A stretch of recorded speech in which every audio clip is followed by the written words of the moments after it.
Salut les amis, c'est Sissi le Geek qui on se retrouve pour une toute nouvelle vidéo sur Brawl Stars comme d'habitude. Donc on se retrouve cette fois-ci pour les 3 erreurs de débutants en Brawl Ball. Mais bon, je vous avoue que les pros le font des fois. Même moi, sans me faire exprès, des fois je le fais. Première erreur, jouer perso. Ça sert à rien si vous avez peu de PV et qu'il y a les 3 de l'équipe adverse dans les autres cages de foncer. Parce que vous allez les perdre. Donc, ceci a des conséquences quand vous le faites. Elles seront marquées sur l'écran. Donc, première conséquence, perte de temps. Après, vous avez une perte potentielle de but, une chance de mourir et une perte de balles. Donc, ça sert pas à grand chose. Vous voyez, il faut éviter parce que sinon, vous serez dans le pétrin. Voilà. Deuxième erreur, c'est détruire vos cages ou vos murs.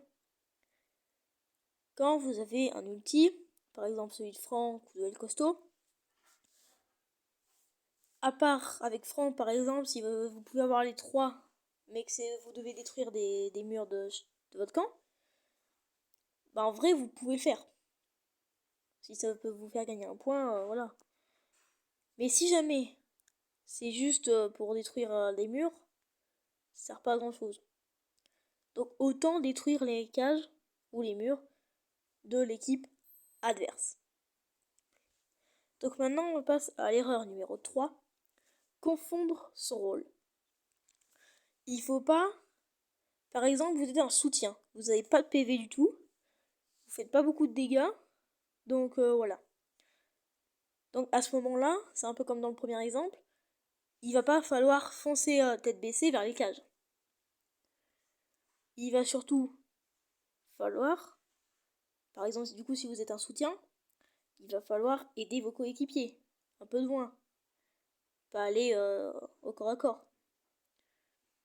Si jamais vous êtes un tank, vous pouvez aller vous battre, voilà. Vous pouvez les marquer. Mais ça sert à rien si vous êtes un soutien.